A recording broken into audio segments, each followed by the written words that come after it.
Hello my dear friends and welcome to Study IQ. I am Joycey Joy and today in this lecture we will discuss about the increasing youth suicides in India. Let us first look into what is the current affair.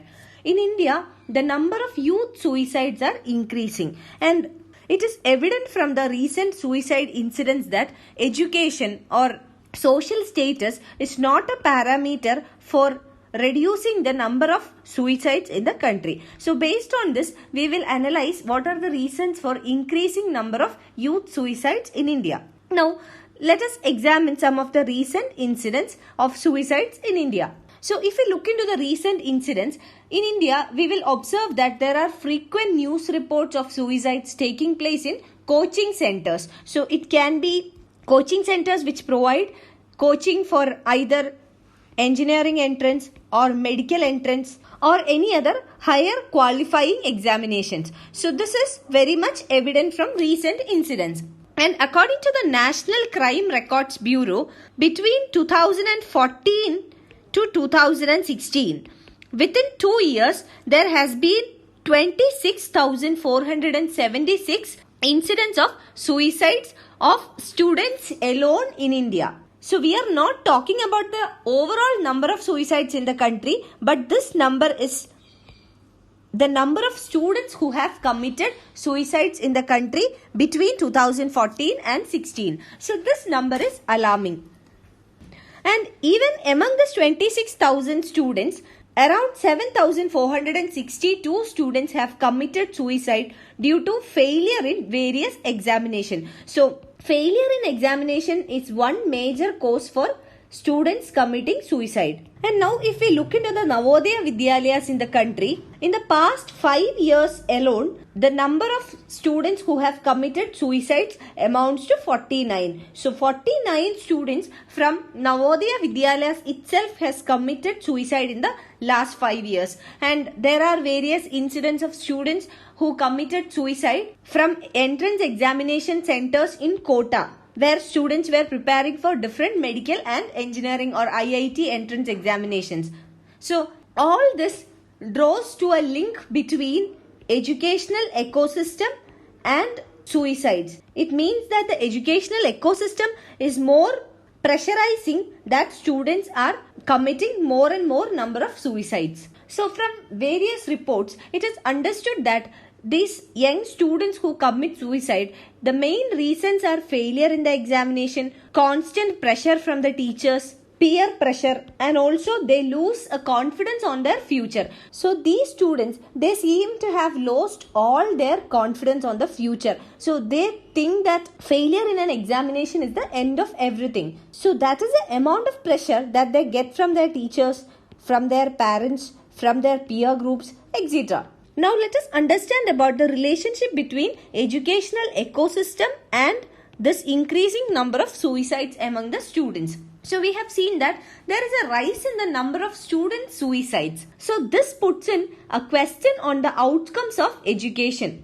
The educational system in India is seen as a potential in generating socio-economic and cultural capital. So this can be done by providing a decent job or a job opportunity in the future for the students. So it mainly lies in the socio-economic and cultural capital that education can create. But coming to the Indian education system, it has not become highly successful in generating enough jobs or decent employment. For example, a recent survey has shown that around 80 to 90% of the engineering graduates who pass out from the colleges in India are not equipped for jobs in multinational companies because they do not have enough skills in order to perform well in this multinational companies. And the multinational companies who recruit students from engineering colleges in India, they give them on-the-job training. So what is this on-the-job training?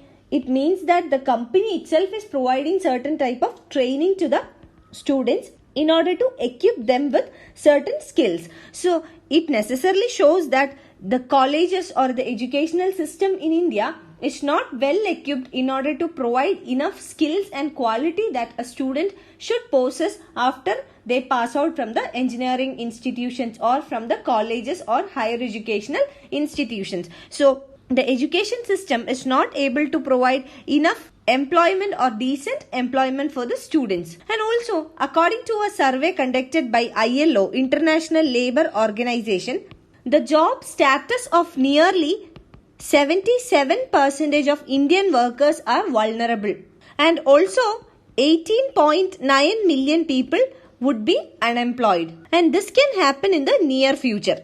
So ILO has brought out this highlight in its employment and social outlook trends report. So based on the report of ILO, which showcases or highlights the fact that 77% of the Indian workers are vulnerable, so they do not have a job security, and also a large number of Indian workers can lose their job in the near future.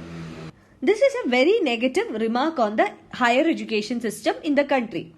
So this can also be one factor that students are put under pressure.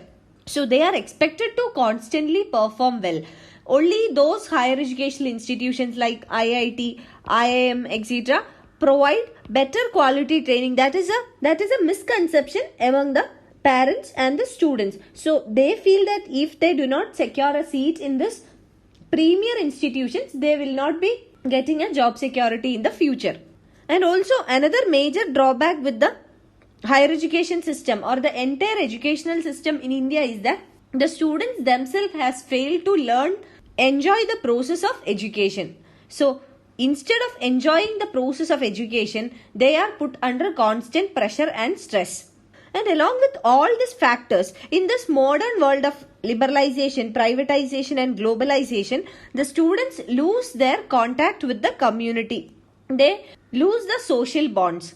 They are involved in a virtual world. So they have lesser interactions, they have lesser social relationships. So all these factors all together taken into consideration, these students in the schools, colleges, coaching centers, etc., they end up their lives for simple reasons or just for the reason of a failure in an examination.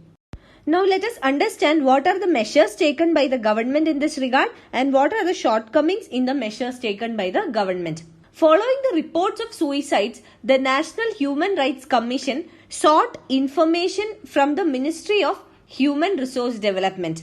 So the ministry was supposed to give a report to the National Human Rights Commission on whether trained counselors were present on campuses. So considering this, the ministry has constituted an expert committee to look into the functioning of educational institutions, whether educational institutions have constituted proper facilities for counseling of the students. Now coming to the training part. There is a proper framework in the Navodaya Vidyalaya Samitis to provide training to the students, teachers and also parents. So there is a framework or a policy that provides training to parents, teachers and students, and this is not only on academic issues but also on safety, security, protection, mental development, etc. But what has been found out is that only 1 or 2 training sections are held in each Navodaya Vidyalayas. So even though there is a provision for providing training, it has not been implemented to its true sense. Now thirdly, coming to the Rashtriya Madhyamik Shiksha Abhiyan. So the Rashtriya Madhyamik Shiksha Abhiyan recognizes the role of guiding and counseling services to the students. But this also has not been implemented to its true sense. And also in the year 2018, the government had approved an integrated school education system. And this integrated system had subsumed the Sarva Shiksha Abhiyan, the Rashtriya Madhyamik Shiksha Abhiyan and the teachers' education. But there are various implementation challenges here also. Another major challenge is the budgetary allocation. So, without a significant rise in the budgetary allocation for education and education related training like providing counseling or providing guidance, etc., it is not practical to achieve the targets. So here what we observe is that government is very eager in constituting expert committees or panels or counselors in the schools, but the actual problem lies in the implementation. So implementation needs 2 things. One is budgetary allocation or monetary support from the government, and the second one is constant monitoring and improvement. So without this merely constituting a committee or providing certain framework will not address the real cause. Now let us also understand what are the holistic measures that are needed. First of all, government need to undertake a comprehensive study on the reasons behind the suicides. If the reason is sorted out, then solutions can be easily found out. And secondly, the academic curriculum should be redesigned in a way that the stress or the mental pressure of the students can be minimized. For that, mental exercises, meditation, yoga, recreational activities, etc. can be included in the curriculum, and this can be made mandatory also. And in this regard, a very good example is the Delhi government's initiative, that is happiness curriculum. So what is happiness curriculum? Various extracurricular activities are also added along with academics. And the union government can also consider to set up equal opportunity cells.